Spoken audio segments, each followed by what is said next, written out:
Bonjour, mon nom est Marchanel, propriétaire et fondatrice de Parce que je suis une reine, service des entraînements où j'entraîne les femmes dans leur identité en Christ pour les propulser dans leur destin. Aujourd'hui, c'est 5 minutes lundi et notre thème pour le mois de février est le courage. Le sujet pour aujourd'hui est le courage de rester fidèle face à la crainte.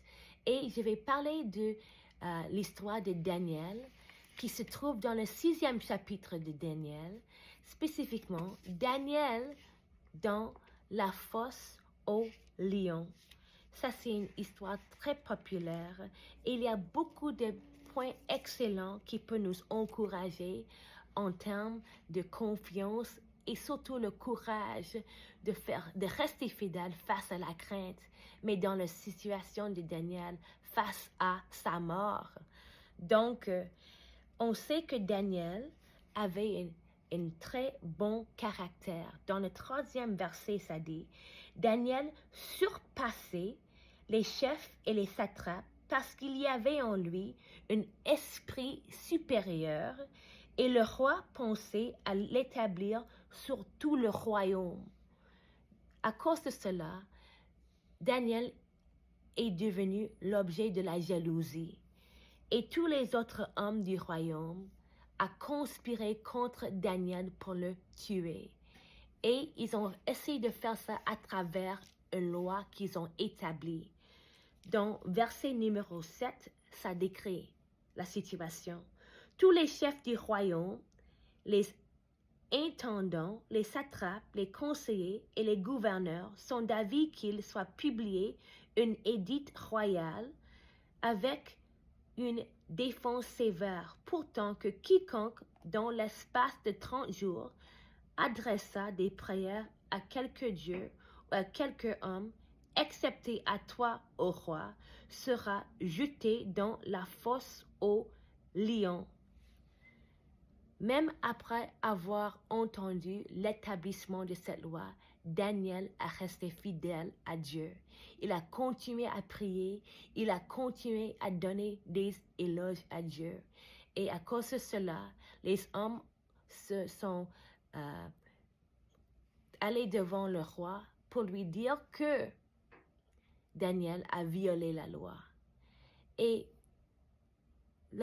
la faveur était tellement sur la vie de Daniel que même la loi a essayé de trouver une manière de sauver la vie de Daniel. Mais comme la loi était irrévocable, il ne pouvait pas. Et Daniel était jeté dans la fosse de lions. Mais Dieu était avec lui. Et ce que ces hommes ont fait à Daniel est bien décrit par David dans le 94e Psaume, verset 20, quand il dit « Les méchants te feraient-ils siéger sur leur trône, eux qui font des desseins iniques en dépit de la loi ?» Ça décrit exactement ce qui s'est passé avec Daniel. Et dans une autre manière, le diable cherche pour cet droit légal dans notre vie pour le détruire. Mais Dieu est mort pour nous donner la salut, mais aussi la don de la repentance. Et quand nous nous repentons, il prive le diable de son droit légal de tuer, de violer et de détruire notre vie, tel que décrit dans Jean, le 10e chapitre, verset 10. Donc, s'il te plaît, soyez fidèles.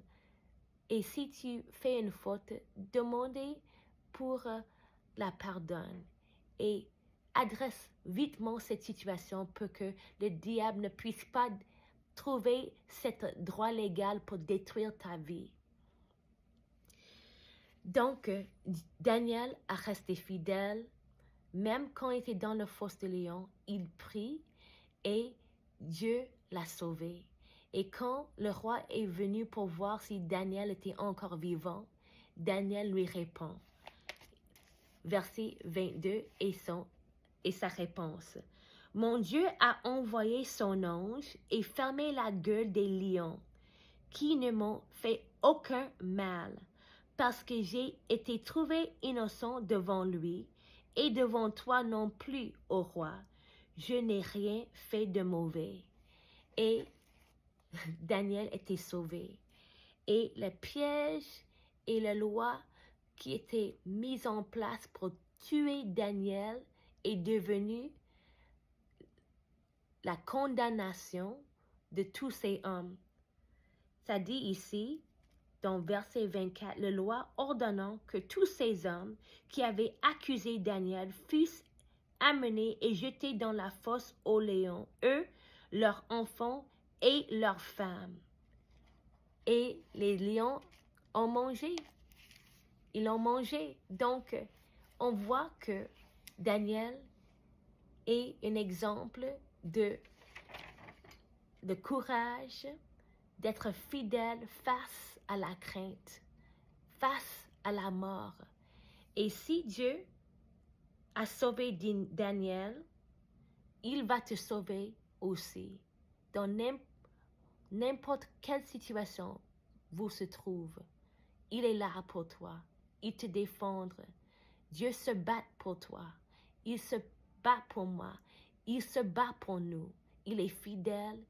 Il ne vous laissera pas tomber. Il vous aime. Ça, c'est quelques versets pour vous encourager. Psaume 34, verset 20. Le malheur atteint souvent le juste, mais l'Éternel l'en délivre toujours.